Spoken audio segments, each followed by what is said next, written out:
Hello everyone, Binas world চ্যানেলে নতুন একটা কুকিং ভিডিওর সাথে ওয়েলকাম তোমাদের সবাইকে। তো আজ আমি বানাবো fried rice, mixed fried rice. তার জন্য আমি এখানে চালটাকে 90% কুক করে নিয়েছি।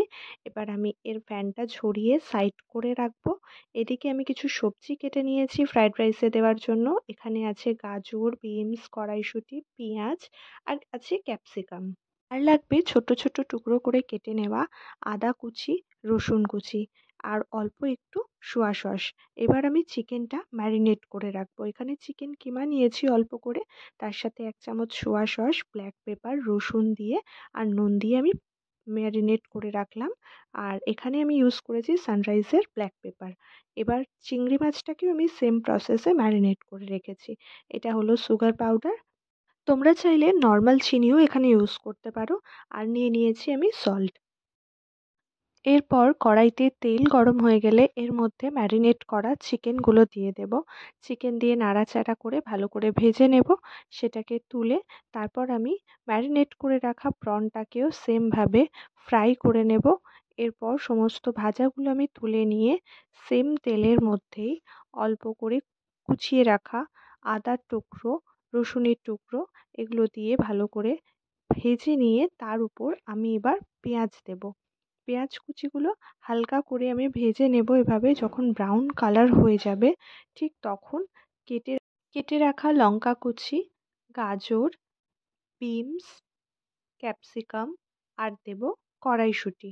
এগুলো হালকা নাড়াচাড়া করে এর মধ্যে আমি দিয়ে দেব স্বাদ মতো নুন, যাতে করে সবজিগুলো খুব তাড়াতাড়ি সেদ্ধ হয়ে যায়। এবার ভাজতে থাকবো আমি। ঠিক ভাজাটা আমার হয়ে গেলে এবার আমার একটা লাগবে বড় কড়াই, যাতে করে আমি পুরো রাইসটাকেই একেবারে বানিয়ে নিতে পারি।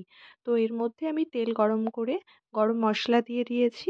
তারপর সবজিগুলো আমি এখানে ট্রান্সফার করে নিয়েছি। এরপর আমি একটু নাড়াচাড়া করে এখানে আমি রাইসটা দিয়ে দিয়েছি পুরো। পুরো রাইস দেওয়ার পর এর উপরে আমি হালকা নুন ছড়ালাম। তারপর সুগার পাউডার ইউজ করলাম। এখানে সামান্য মতো সস দিলাম, সোয়া সস। এই পরিমাপগুলো তোমরা সবাই তোমাদের স্বাদ অনুযায়ী দিতে পারো। আর এর সাথে তোমরা দিতে পারো ব্ল্যাক পেপার, যেটা আমি এখানে ইউজ করিনি। এরপর দিয়ে দেব ফ্রাই করে রাখা চিকেন আর প্রনের টুকরোগুলো। ভালোভাবে সমস্তটা এখানে আমি দিয়ে দেব। দিয়ে আস্তে আস্তে করে আমি এটা মিক্স করতে থাকবো। এই সময় আমি গ্যাসের ফ্লেমটা একদম কমিয়ে রাখবো, যাতে করে কড়াইতে লেগে না যায়।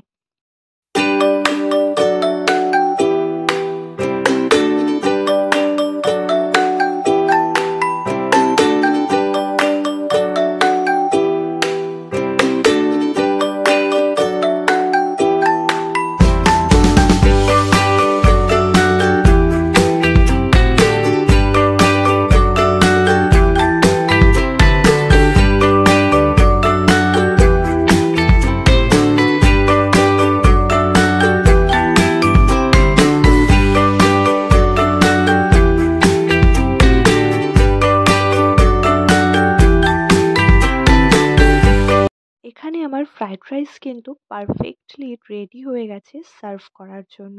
আর এটা থেকে খুব সুন্দর একটা গন্ধ বার হচ্ছে।